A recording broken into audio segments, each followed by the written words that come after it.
Over the past 70 years, in partnership with Eastern Mennonite Missions, you've been sending workers to places where the church is weak or non-existent. Today, we continue with that mandate. We step back as the national church leads and grows, and we seek out new places where Christ is not yet known. The west coast of Africa is one such place.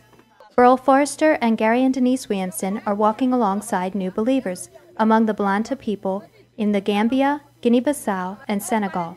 Beyond sharing faith, our workers are also involved in economic development, education, and medical work.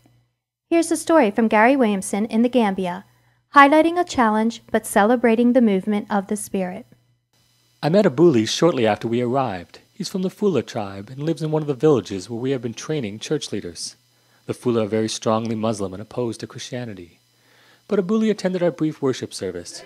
Due to a serious language barrier, I could not communicate with him very well, but I noticed his necklace. He wore it all the time.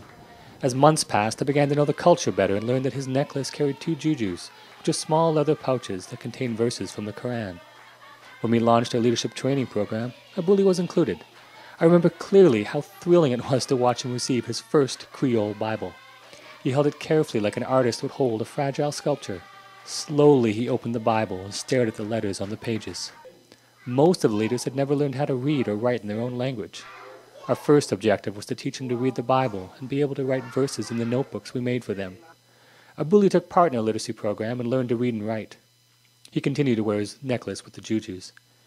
We wanted the leaders to have a strong foundation of the covenant history between God and his people, so we began with Genesis. Abuli was keenly interested. Daniel Dembe, our church development supervisor, led the Bible studies. Speaking Madinka, the common language in our area, he was very effective in facilitating discussion.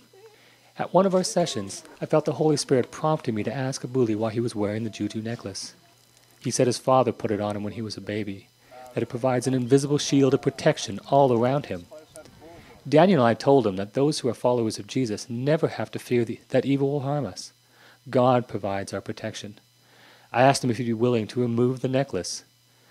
For the first time, I saw fear in his eyes. He told me he had never removed the necklace since his father had put it on him. He was afraid of what might happen. I told him he doesn't have to take it off. I said, "When you're ready, I believe you'll be willing to remove the jujus." Several months passed, and I stopped thinking about the necklace. I enjoyed watching the interaction between Daniel and Abuli. Their friendship was growing, and each had a respect for the other. Abuli's ability to read improved, and so did his knowledge of Genesis. Around the time we were studying the life of Jacob, we visited Abuli, and I noticed the necklace was missing. He never said anything to us, but I waited until the study was over, and then I told him I noticed he wasn't wearing the jujus. A big grin came on his face. He told me he decided to take the necklace off because he wanted to follow Jesus. He knew that the power of God was much stronger than the power in the jujus. God's moving among the Blanta people and across the globe.